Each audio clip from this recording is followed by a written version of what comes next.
आप एक better platform के ऊपर हो। मैं आपको बताता हूं कैसे। उसने कहा जो कोई मसीह में है वो नई सृष्टि है, पुरानी बातें और देखो सब बातें क्या हो गई, नई हो गई। कहता अगर तुम नई सृष्टि हो तो अगर मान लो आज तुम मसीह में आए हो, जो कर्जा तुम्हारा 5 लाख का था, क्या वो झड़ गया? क्या वो खत्म हो गया? वो तो वहीं का वहीं खड़ा है। तो तुम नई सृष्टि कैसे हुए? उसमें तो लिखा कि पुरानी बातें क्या हो गई, बीत गई, देखो सब बातें नई हो गई। पर आपका कर्जा तो वहीं का वहीं खड़ा है, आपकी बीमारी अभी वहीं की वहीं खड़ी।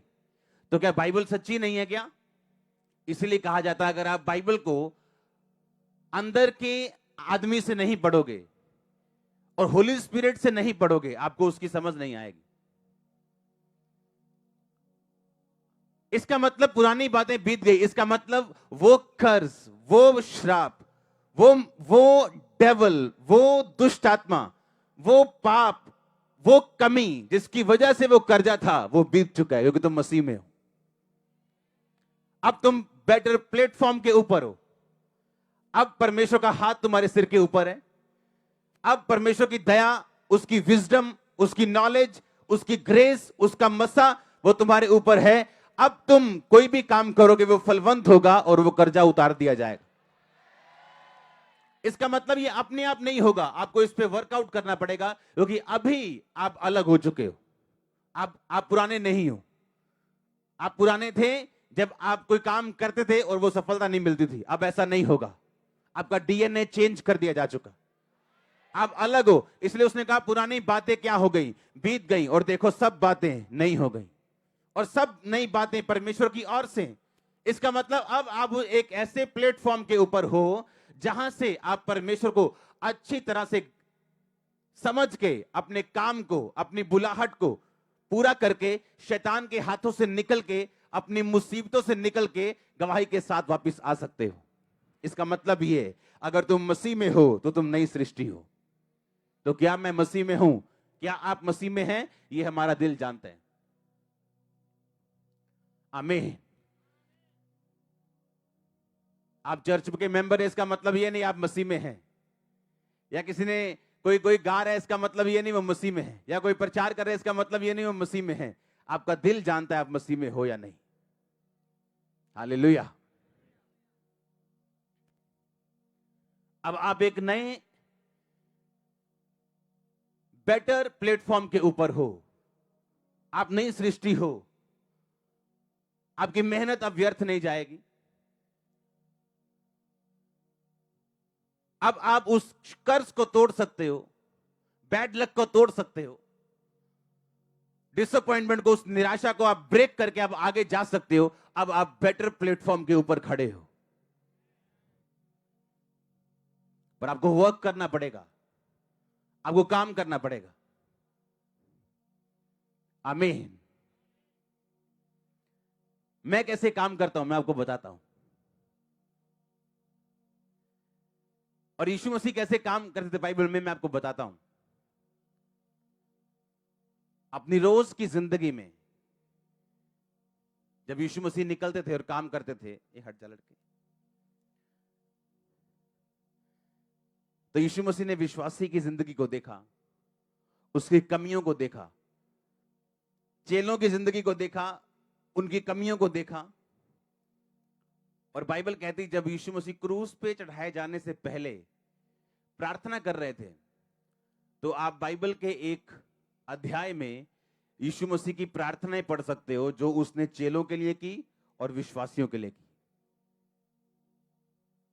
आप समझ रहे हो कि नहीं? उसने विश्वासियों के लिए अलग प्रार्थना की और चेलों के लिए अलग प्रार्थना की, क्योंकि वो उनकी कमजोरियों को और उनकी जरूरतों को समझता था।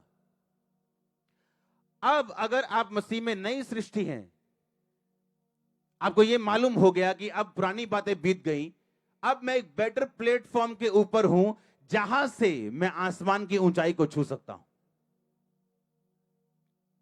जहां से मैं इस कर्ज से बाहर आ सकता हूं जो मेरे बाप दादाओं से चलता आ रहा है, इससे मैं छूट सकता हूं। लेकिन यह अपने आप नहीं होगा। अपनी रोज की जिंदगी में अगर आप ये बात समझ जाएं कि मैं मसीह में हूं, नई सृष्टि हूं, पुरानी बातें बीत गई। और अगर मैं जीवन में अब प्रवेश करना चाहता हूं, मुझे आज्ञाओं को मानना है, व्यभिचार ना करना, चोरी ना करना, माता पिता की आज्ञा मानना, हत्या ना करना, झूठी गवाही ना देना, अपने पड़ोसी से अपने समान प्रेम करना। आप समझ रहे नहीं? जब ये आज्ञाओं को मैं मानता हूं और मुझे ये मालूम है कि मैं मसीह में अब नई सृष्टि हूं, अब आगे क्या? अब आगे आपने सिर्फ काम करना है। आमीन।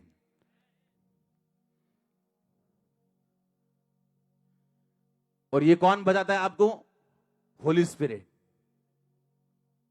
आप एक जॉब पे गए हो, वहां की 10 चीजें अच्छी हैं, लेकिन 2 चीजें ऐसी हैं जो वचन से बाहर हैं।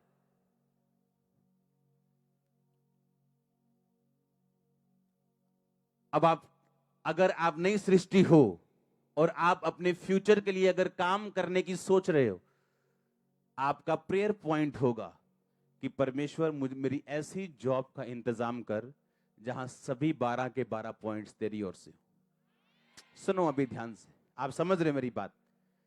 हां,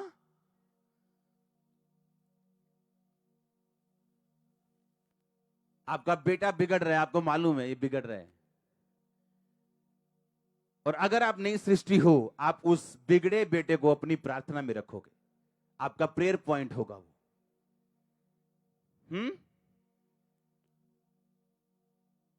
आपकी लाइफ की कमजोरियां, आपकी लाइफ की जरूरतें,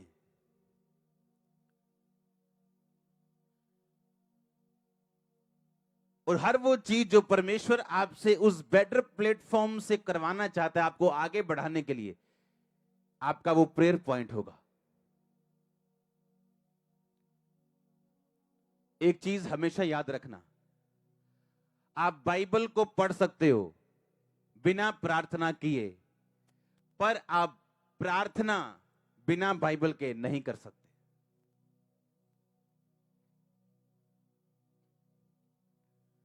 आप एक बेटर प्लेटफॉर्म के ऊपर हो, इसमें कोई शक नहीं, आप मसीह में हो, इसमें कोई शक नहीं, पर आगे क्या, ये वाला पॉइंट मिस है लोगों में।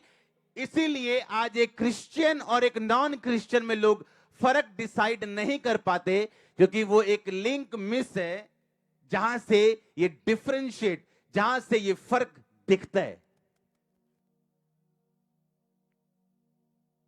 आप एक बेटर प्लेटफॉर्म पे खड़े हो जहां आपका कर्जा पुराना खत्म तो नहीं हुआ, पर आपकी स्पिरिट न्यू हो चुकी, डीएनए न्यू हो चुका है, दुष्ट आत्मा आपको छोड़ के जा चुका है, आत्मा होली स्पिरिट आपके अंदर आ चुका है।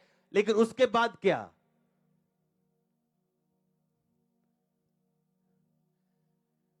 आप बाइबल पढ़ सकते हो बिना प्रार्थना किए, पर प्रार्थना आप बाइबल के बिना नहीं कर सकते। जब मैं प्रार्थना करता हूं,